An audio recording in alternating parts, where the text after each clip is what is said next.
The sun always seemed to hang a little softer over our cul-de-sac. There was a rhythm to our suburban life, predictable in the way that brings comfort. Our lawn, trimmed on Sundays. Mail, sorted while coffee brewed. The faint smell of barbecue from a neighbor's yard. For most, this kind of order was the dream. For me, it was the quiet space where my daughter could grow without fear. Her name is Lily. She's 10 years old and profoundly deaf. Born that way. No tragedy, no accident. Just the way the world decided to make her, and I've never once wished her different. She signs with a grace that surprises strangers, her fingers moving like they're painting in the air. When she laughs, it's silent, but the joy in her face could knock the wind out of you. Every emotion shines through her Aisha, frustration, her wonder, her delight when she catches the wind tickling the trees.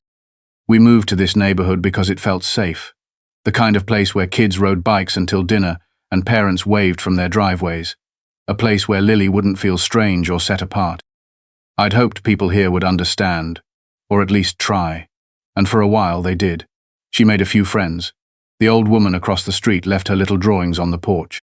One neighbor even tried learning a bit of sign language just to say hello. I worked from home mostly, which gave me the gift of being nearby. I could see her from the kitchen window as she played with her stuffed animals or danced with the wind in the backyard. She liked playing games with shadows and light, trying to catch them with her hands. There was something poetic about it, like she was fluent in a language the rest of us had forgotten. It wasn't perfect.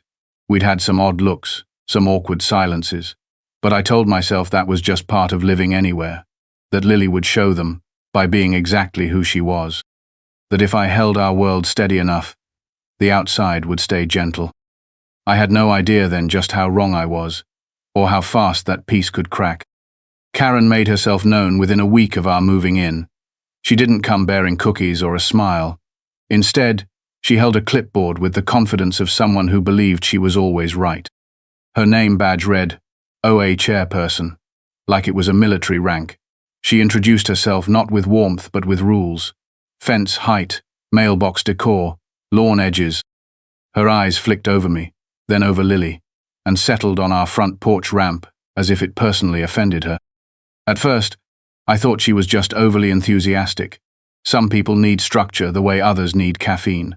But there was something colder beneath the surface. Her politeness was brittle, like porcelain stretched too thin. She smiled without softness, nodded without listening, and always seemed to be watching from somewhere. I'd catch her standing behind her lace-curtained window, arms crossed, her silhouette stiff and unmoving. It started small, notes folded neatly and left in our mailbox. Friendly reminders, she called them. The hose should be coiled more neatly. The recycling bin shouldn't be visible from the street. Our wind chimes were auditory clutter. That one made me pause. Lily couldn't hear them, of course, but she loved watching them spin and sway. I left them up. When the citations began, they weren't warnings. They were formal letters with the HOA seal and Karen's full signature.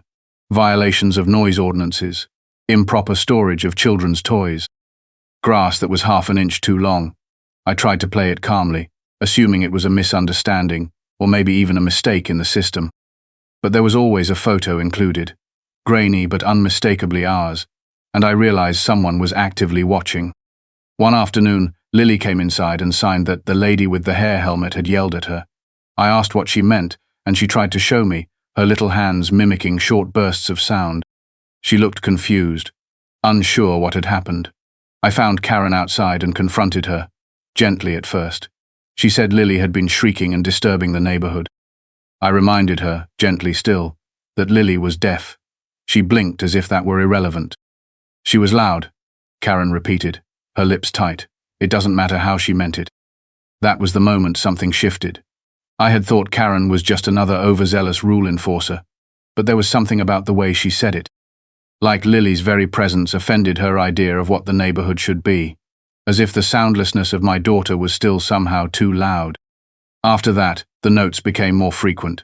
One complained that Lily had left her sidewalk chalk drawings visible for days. Another warned of a tripping hazard because her toys were on the lawn. I began to notice that no one else was receiving these notices, even though other kids left bikes and balls out all the time. Karen wasn't trying to enforce the rules. She was trying to make a point. and I was starting to understand just how dangerous that could become. The tone of Karen's letters changed as the weeks passed. What once read like clipped bureaucracy now felt personal. The language sharpened. She began underlining words, using bold font, occasionally circling phrases with a red pen. One notice accused us of persistent disorderliness and warned that continued disregard for neighborhood harmony will not be tolerated. She wrote as if we were squatters or vandals, not a mother and child who paid dues like everyone else. Lily had started to notice too. She asked why the neighbors wouldn't wave anymore, why the kids she once played with weren't allowed over. One parent texted me apologetically, saying their HOA rep had advised against exposing their child to undue disturbance. I asked what that meant, but they never responded. After that, I'd sometimes see their blinds flutter when I stepped outside. The silence felt rehearsed. Then came the fines, real ones, with amounts that could no longer be ignored. $50 for chalk art, $75 for the temporary structure in our yard, which was just a pop-up tent Lily liked to sit under with her books.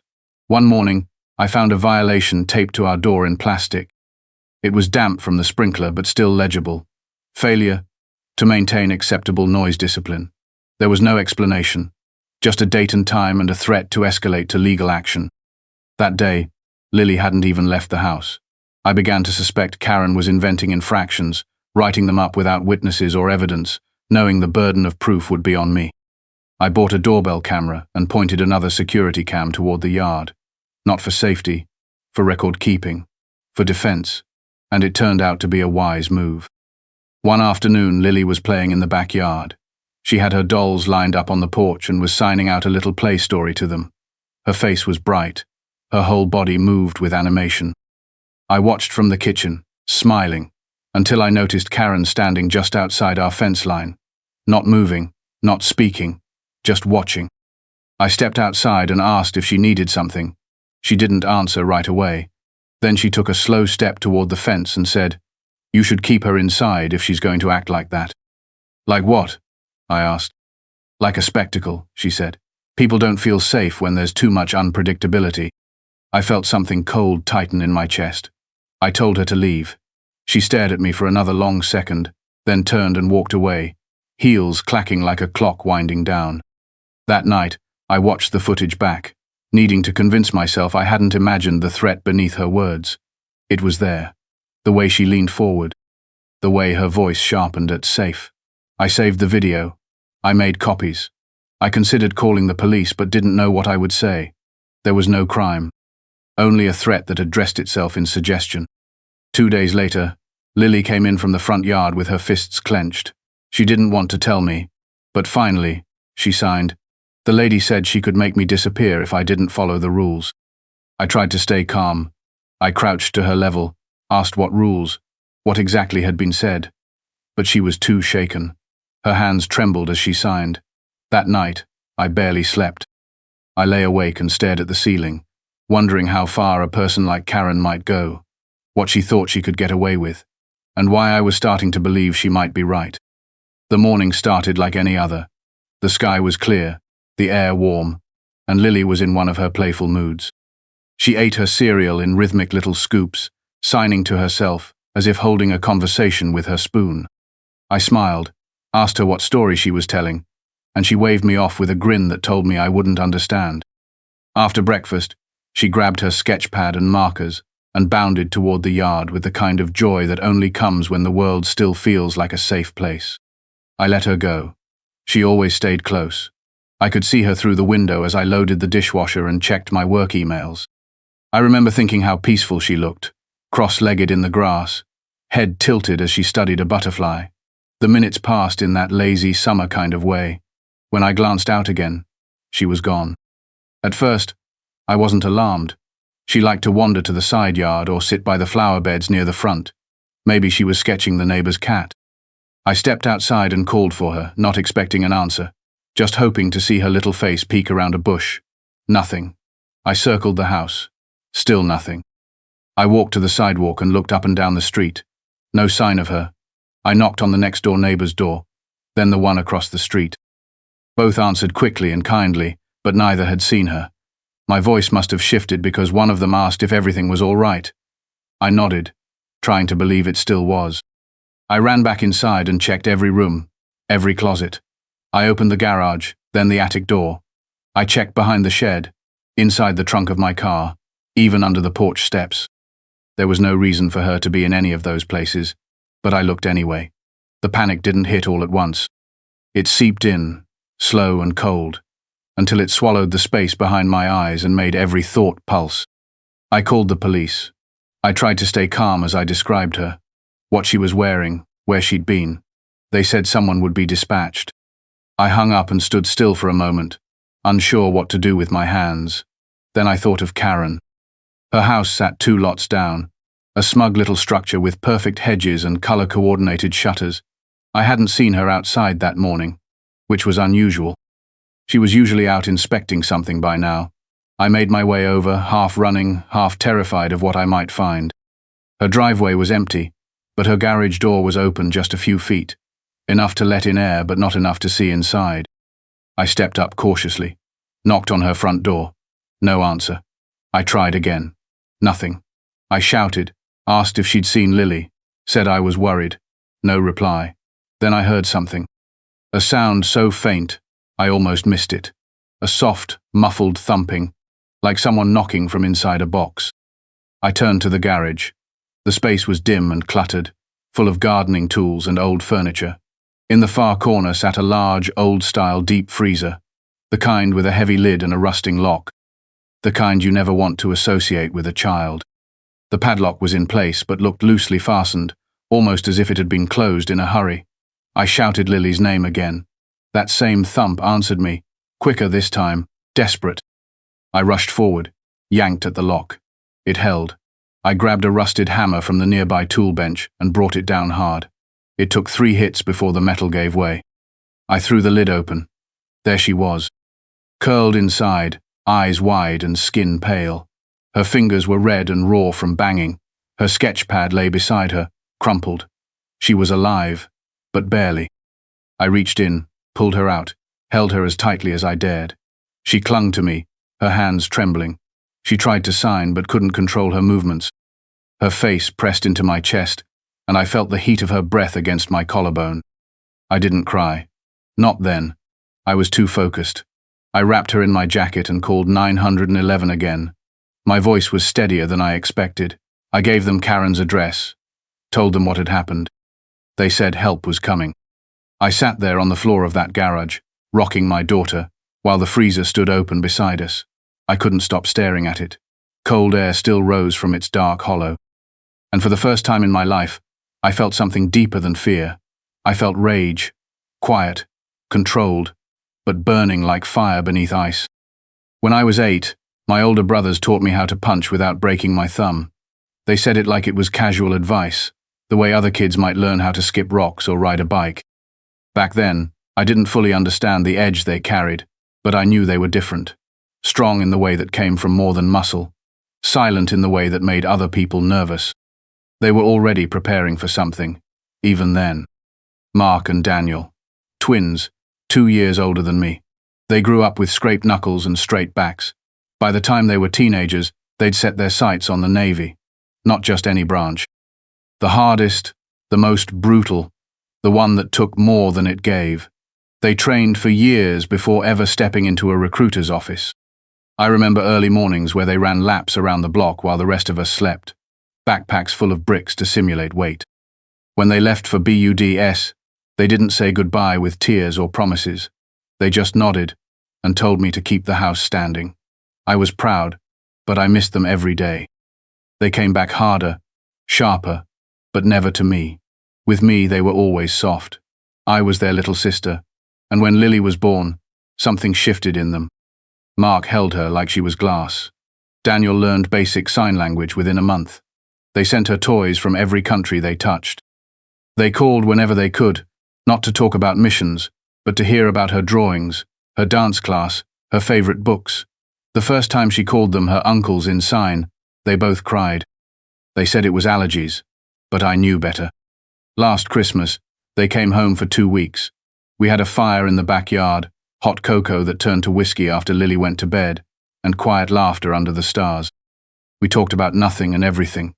Near the end of the trip, Daniel looked at me and said, "If you ever need us, don't wait. Just say the word." Mark nodded beside him. "We're not just muscle," he added. "We're scalpel and hammer. If it gets dark, call us." I hadn't thought I would ever need to. Not here. Not in a quiet neighborhood with trimmed hedges and welcome signs. But that day in the garage, holding my daughter while her fingers shook, I knew the time had come. The ambulance arrived with its sirens low, lights spinning in circles that barely touched the morning sun. They loaded Lily in gently, the paramedics speaking in clipped, focused tones. One of them asked what had happened, and I told them. I said I found her in a freezer in someone else's garage. He paused, looked at me like he wanted to ask if I was sure, then nodded and kept working. They drove off quickly, taking my daughter to the hospital. I followed in my own car, trying not to grip the steering wheel hard enough to crack it. She was stable, dehydrated, cold, bruised, but stable. She would need to rest, to recover. The doctor said we were lucky. I nodded but didn't believe in luck anymore. 2 officers showed up that evening. One had a notepad.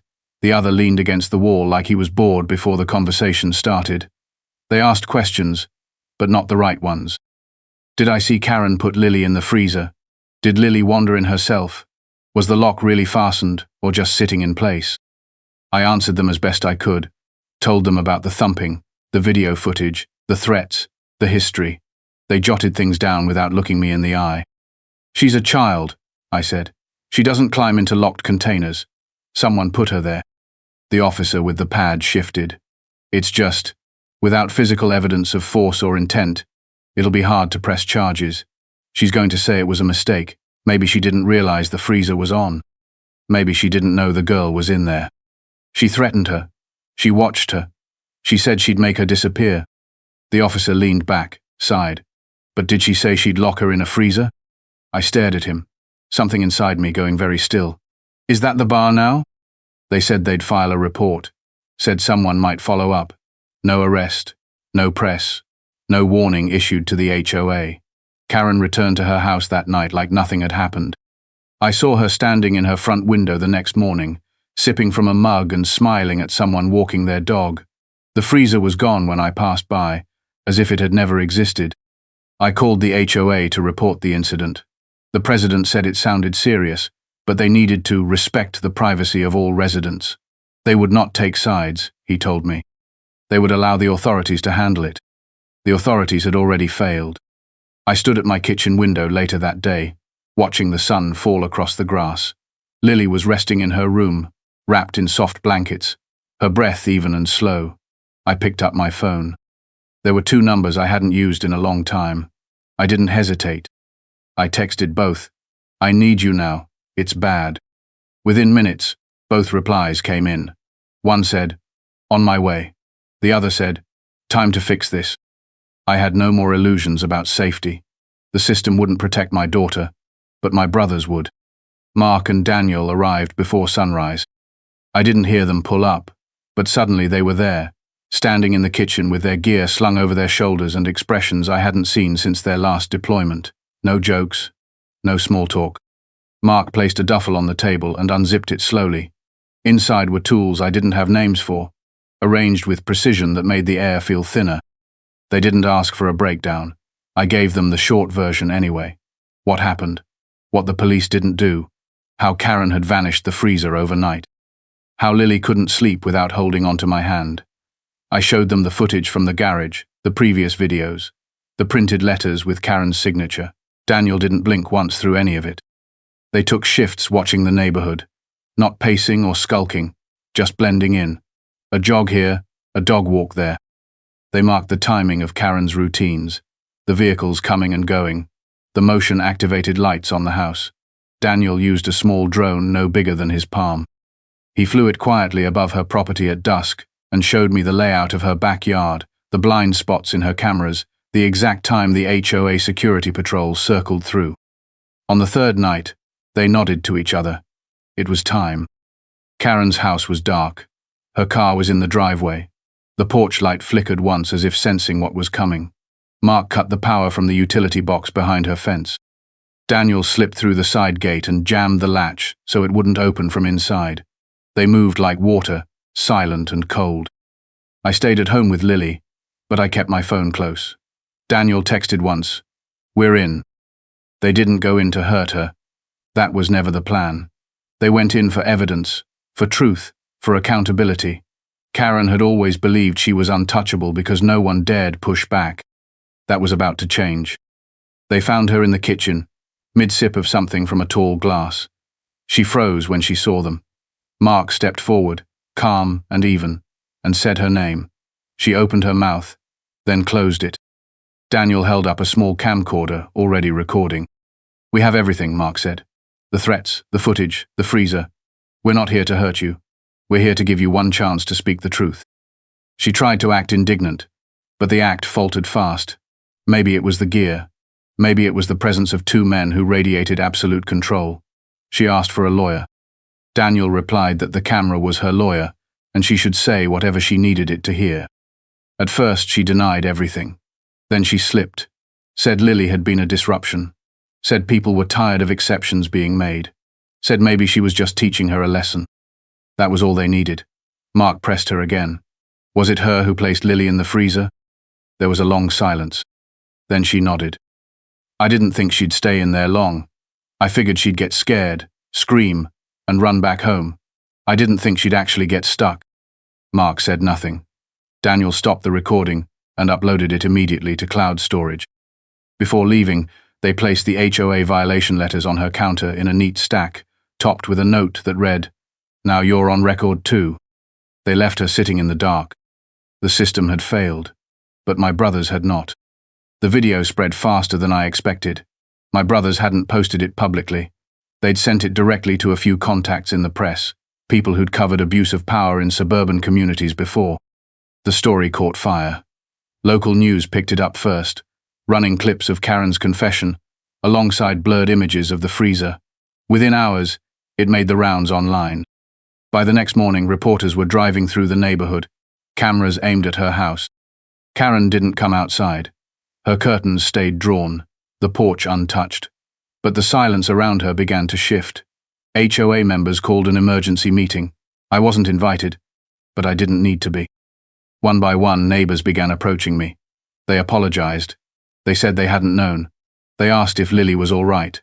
I gave polite nods and short answers. Some of their kindness was real, some of it performative. It didn't matter. The tide had turned. By the end of the week, Karen was removed from her position. Officially, it was called a resignation, but everyone knew the truth. The HOA board issued a public apology and dissolved itself pending an outside investigation. The community lawyer released a statement filled with legalese, but even that couldn't soften the edges of what Karen had done. The police reopened the case. The video forced their hand. With the confession, the threats, and the pattern of harassment, charges were filed.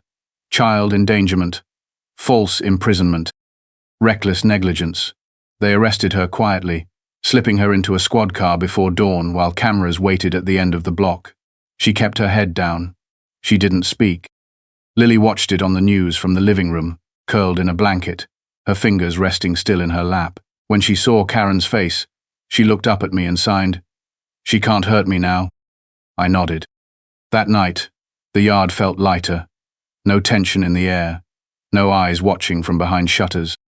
I stood by the window while Lily chased fireflies with a small net, laughter spilling out in sharp breaths that carried across the lawn.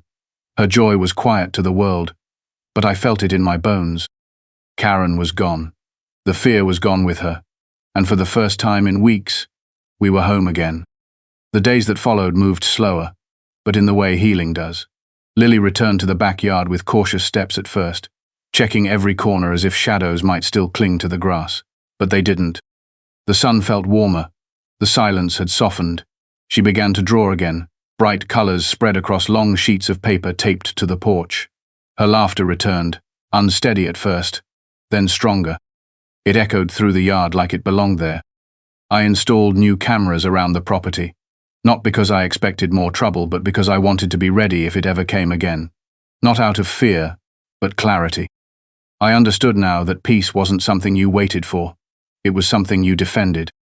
Mark and Daniel stayed a few extra days. They grilled burgers, tossed a ball around with Lily, and made her feel like the world was still good. When they finally left, they hugged us both and reminded me we were never alone. One evening, Lily looked up at me from her sketchbook and signed, "It's safe now." I looked at her, her hair lit gold by the porch light, and nodded. She was right. It was safe now, and it would stay that way.